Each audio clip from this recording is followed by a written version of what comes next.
dad, you know. You got these amazing stories that you tell me all the time. He was a good storyteller, my dad. And he said, I said, well, let's just record it. So violin, you first started the violin? From the age of 7, I suppose, you know, because my father's aunt was working for Mr. and Mrs. Butler. They used to live in Entally, very, very la-di-da. They were English family. They had a violin. See, my grand-aunt, she saw a violin on the top there. And my mum said, look, do you think, because Johnny's interested in music, you know. So she went and asked Mr. Butler. She said, you know, you have a violin up there, nobody uses it. My grandnephew is very interested in music. If you don't want it, you can take it out of my salary. He said, oh, don't worry. He said, here, take it and give it to your grandnephew. And of course, my mother said I had to be fair. So she asked your Uncle George. Then she asked Uncle Jack. Then she asked Joycey. And none of them were interested. I was waiting. And of course, you wanted to study the violin, son? I said, yes. So I got the violin. He came from a very humble background. And it was difficult, I think, for the family. I think so. And he had friends and people who recognized his talent right from a very young age. So John was helped, and rightly so. So my mother plucked up courage and went and saw Sandre. Yeah. And she said, you know, I have a son, he's a brilliant musician. She said, look, Mrs. Mary, hang on. If you say your son is as brilliant as you say he is, I will teach him. Then my mother said, look, but we have no money. You know, he said, look, if you're as brilliant as he is, you think he's so marvelous, I'll teach him free. John and myself go a very long way. I remember we joined the music school together, almost together, to study the violin with Philip Sandre, who was then the principal of the Calcutta School of Music and violin professor. He was a very quiet personality, big talent, but very quiet. And he was so happy he got the scholarship. I remember him coming to I was sitting in a room, he came and told me, he cuddled me, he says, you won't believe it, I'm going to London, he said. And he says, and I'm so happy. And then I had to sign with the Royal Academy. I went to the Royal Academy, and then of course I had to go there to Camden Town. You know the Lloyd's Bank in Camden Town? Yes, you seen that? yes. That's where they said my money was going to come to. I went there, no money. I went and saw Mr. Rollins. She said, sorry son, your money's run out. I got a letter from the Bombay Madrigal singer, they've got no more money for you. And because you're an Indian, we cannot give you cannot get a grant. Yeah. I'm afraid you'll have to leave. Then they paid for my coat, and my shoes, and a jacket. That came out. I used to get, they used to pay me £2.10 a week to live on. Yeah. You see, all that came out. Came out of the fees. Out of the fees. That's supposed to see. So she said, I'm sorry. So I sat on the floor. Tommy Matthews came down, he's coming down, he saw me, he said, what's wrong with you, lad? I said, well, I don't know, I've just been thrown out to the Royal Academy. I said, no way to go. I owe Mrs. Ashley hundreds of pounds in arts now. I don't know how I'm going to pay her. Because now there's no money for me to live on. He said, what are you worrying about? He said, you're a damn fine fiddle player, why don't you go and get a job? I said, where get a job? Where can I get a job? He said, look, I know for a fact that they're looking for a fiddle player. The LP are looking for a violinist. They want the first violinist back that first fiddle player. Go and join them, you'll get it like that. He went through a rough time, you know, he did go through a rough time, coming over here in the early 50s, working in a predominantly male, white environment in the orchestras.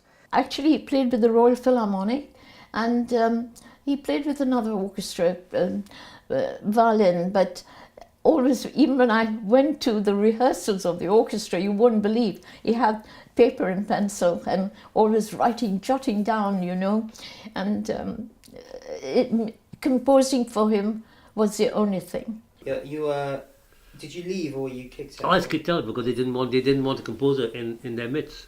So, dear Mr. Mayor, from the 1st of January your services are no longer required. Yeah. In other words, you've been kicked out your side.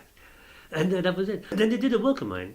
Was that later on they did the work? No, I think Bolt was doing it, and then he told the members, he said, ladies and gentlemen, he said, you know Johnny Mayer? And I said, Adrian, I'm finished. I'm not with the orchestra anymore. He said, what do you mean? I said, I've been sacked. You what? I was doing extra work with the Royal Philharmonic Orchestra, and they asked me to do a tour of the north, and we were going up by train. We started off in York, and I got to the station, and I saw this man with this wonderful smile, and he saw me, and he smiled and smiled and smiled, and I can never forget it, and that's how we first met anyway. My grandfather, from my mother's side, was a musician as well, and he was a violinist in the orchestras, and he was co-leader, I think he was co-leader of the RPO, same time as my dad was in it as well. So they became friends. Then my dad met my mum, who was also playing in the orchestras at the time, although she first studied piano. She got a job playing violin, which is pretty amazing. Albert Hepton became my grandfather, so we used to call him Bubba. He taught me violin. When Bubba retired from playing, I think he's doing a little bit of work with the BBC Concert Orchestra, this must have been the late 70s. He handed his violin over to my dad, which is a lovely hell. Hell's the name of the instrument, not. It was a French violin, a really lovely instrument. I played it once or twice, it was really nice. And so it's quite symbolic that. Joseph Hell, which is an Austrian maker, and my father played it in the orchestras for years and years. Then he gave it to Johnny, and Johnny played on it, and you know he played on it because the bridge is usually much more rounded, but he always liked the very flat bridge because and I think it's easier to play double stopping. That's two strings together because they're not separated as much as with a round bridge. But nobody else likes to play with a flat bridge, so there you are. I wouldn't play with a flat bridge. I find it difficult. So that sort of like family heirloom of the instruments is it's sort of coming quite important. I will never sell the piano I've got, or the violins that my mum has. You know, it's part of the family. My father's compositional style.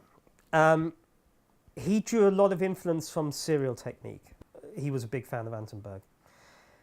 Although his music is not very atonal, so generally serial music, serialism, can be very atonal. My father's work was predominantly tonal. If it was atonal, it'll always come back into tonality, which I think is his Indian influence coming through, his Indian roots. Whereas you can go so far away as you want, but you always have to come back to Sa. And so it's coming back to that tonic. I knew I had to learn the serial technique. And you also learned Indian music from Santa Mukherjee. But he was the one who told me, he said, Johnny, if you ever want to make a fusion, your knowledge of Western music must be twice as much as Indian music. Yeah. And your knowledge of Western music must be even twice as much as your Western colleagues. Yeah. Actually, Indo Jazz Fusions, I think it was Dennis Preston who was the record director, suggested to John. I found out from John later on that he'd suggested, why don't you do a collaboration with Joe Harriott, who was a big jazz name at the time. And John wrote some stuff for that, and they got together, and then Dennis Preston, who was the record producer, he put them in for a session, hired a lot of session guys, and they had I think it was the double quintet. There was 5 jazzers and 5 Indian musicians, and among the Indian musicians was a flute player, but he was supposed to be the link between the two musics.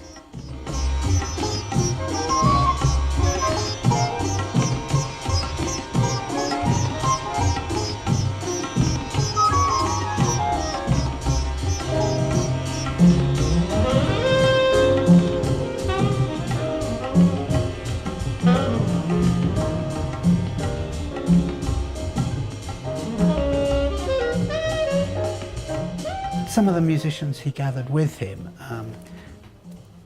were top quality musicians in their own right. So, you know, the piano, bass, drums, trumpets. And John Mayer's compositions have stood the test of time. You know, they can still be played now with jazz musicians. They encourage improvisation. I went to a performance at the Festival Hall and I think this was 1968, and I kept the flyer from it, which I don't always, but it was just one of those interesting events that has stuck in my memory. If it was 1968, I was still at university at the time, and there was nothing else like it. What you have to remember is you have to put it into a political and socio-economic context. This was the era of the Beatles playing with Ravi Shankar. It was the hippie era. Everyone was trying to break out of straitjackets, of cultural straitjackets. And this was an example of something completely new and fresh and different. As I remember it, the press were a bit perplexed by it all, because they didn't quite know, there was no reference point for them. They didn't know what was Indian music, and they knew jazz, of course, but they didn't know this kind of collaboration, how it was working out. So they had no benchmark to.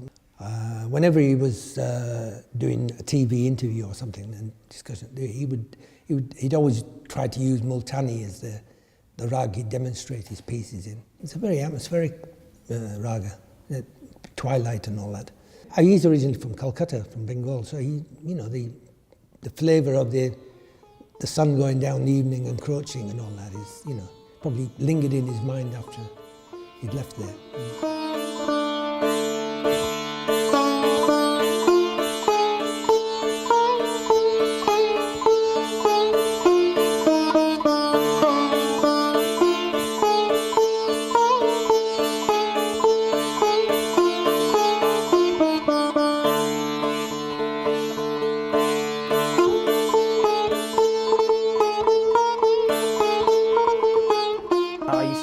To a lot of the old Indo Jazz stuff and Dhammapada, especially Dhammapada. I listened to that on this tape and I stretch it. And obviously the sitar player on Dhammapada was Clem Alford. And so that really sort of inspired me to take up sitar. And I think, but not only me, but also some of the reviews on the piece say it's the pinnacle of my dad's work. Because it's a true fusion of absolutely everything. It incorporates his classical music. Don't forget, he was famous for his Indo Jazz, but he was grounded in Western classical training and always wanted to be known as a symphonic composer. So when he did the James Galway flute concerto, that's when he was started, right, okay, I'm doing something. But, you know, Dhammapada was sort of like that transitional period where he started to really think about the textures, creating different textures. Amazing, an absolute amazing work.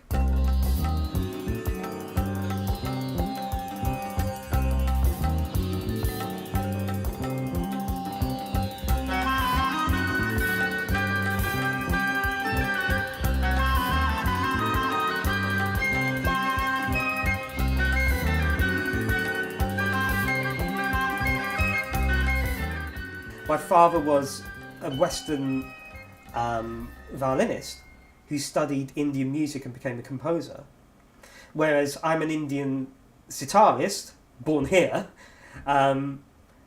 who studied Western composition and amalgamates the two. So I do write a lot of orchestral work, and the only reason I can write that orchestral work is because my dad taught me orchestration. Now, Reno Leibowitz, when I heard that Reno Leibowitz was going to conduct, I was delighted. Now, I'm interested in the man. He was the pupil of Anton von Webern, who's my god. He was the one who told me. He said, it doesn't matter what you do. Indian music is what they call serial. If you find a way of devising to use your ragas and talas in that way, you can do it. Then, of course, also by using the ragas and talas in a serial fashion, I also got to learn about chaputal, the division of the tal. Like we have din, dage, tirik, the two, na, cut. I could have all that division, you know what I mean? Yeah. That's how I learned from him. And that was true to Lena Leibowitz. So he was another great mind I found, working in the orchestras, which helped me a great deal. There was a producer in the BBC, Stephen Plaistow, who was interested in working with him. And he suggested that he should write just a set of 6 pieces for cello and tampura drone. The result was the Ragamalas, which was a very successful concert piece.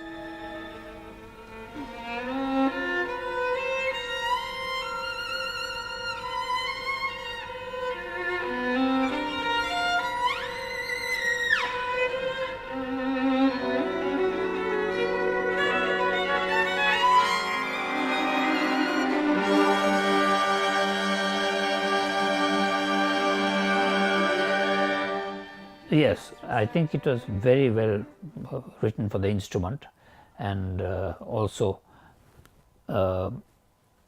very successful from the point of view of communication with an average audience, because in those sort of works, even when writing for piano, he avoided Western harmony. There's no Western harmony as we know it at all. He only used rhythm and melody, the two main features, and harmony came in only very briefly. So that was a very good move on his part, because I think the two don't really mix easily, Western harmony with Indian rhythms, and they're based on two different concepts. Thinking back, I must have met John in the Royal Philharmonic Orchestra when I was leading it. He came in as an extra. He was passionate about his composing. Orchestra, he played in orchestras, and I mean he was a marvelously talented violinist and viola player actually. He was a completely natural player, and also a natural musician with a fantastic ear. Where the Indian element comes through, it's a completely different idea. Say, for instance, in the Karanga, he sang it. The second movement has a section, the cadenza. This is completely Indian, it's sort of timeless. It's marvelously imaginative, and the way he uses also the Indian ragas, for instance, in fantastic permutations and diminished and enlarged, and his mind was very, very multi. He had lots of ideas, and he followed his ideas.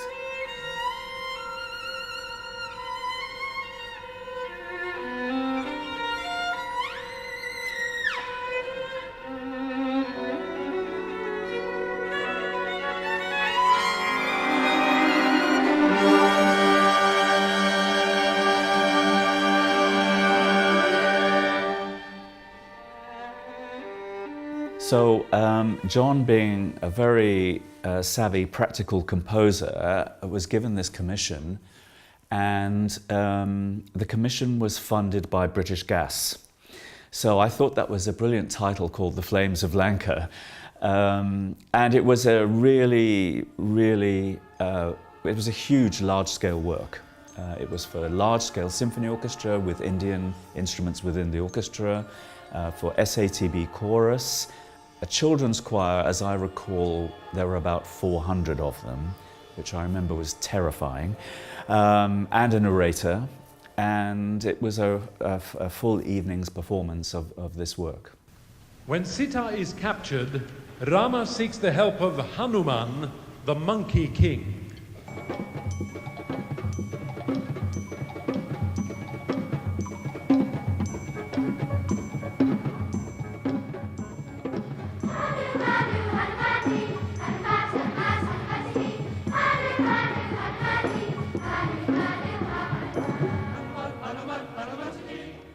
John wrote a piece for the Birmingham Conservatoire, and I conducted the premiere of it, Pawitra Naukari, in brackets, a sacred service, with a very interesting idea. If you think that this was being performed in Birmingham, a very multicultural city, and he took texts from religions from all over the world and set them to music. Wonderfully unifying piece of music, and I think that also showed the sort of person John was, a man of faith and quite serious about his art form. With that mass, I mean, Pavitri Nakari, which is a public service, I had a feeling that because people said I trained many tours because that was an international for religion. But people like to compartment. I do not believe in religion being, I'm a Roman Catholic, I'm a Protestant. I don't believe in that. I believe religion is for everybody. So it's accessible for everybody. So the person can see the pros and cons of different religions. That's what I did, but people didn't want it. They wanted to be, I'm a Hindu. How can I believe what the Muslim says? Yeah. That's disgusting for me.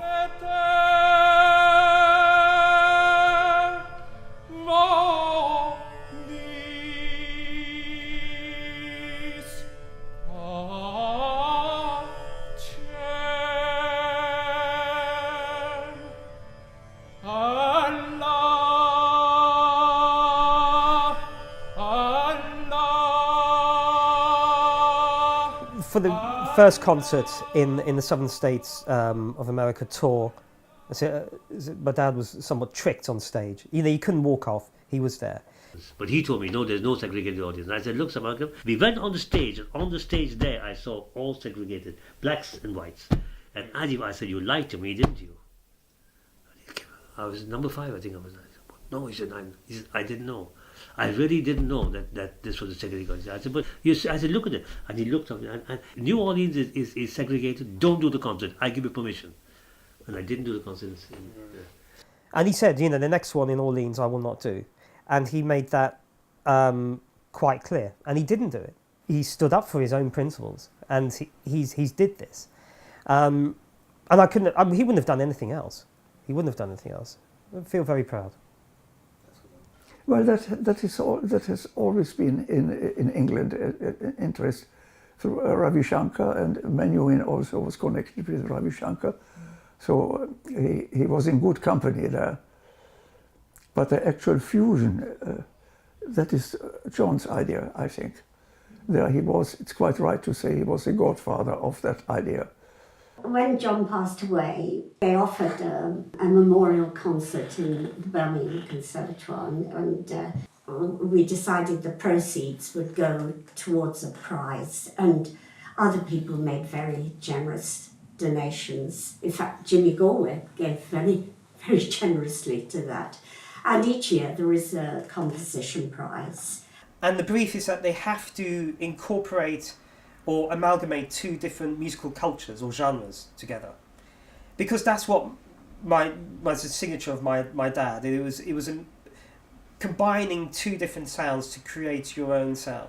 And Jonathan and I, we're supposed to decide the winners. Sometimes very hard, but when my father passed away in 2004, one of the ways I found it easier to grieve was to think that composers never die.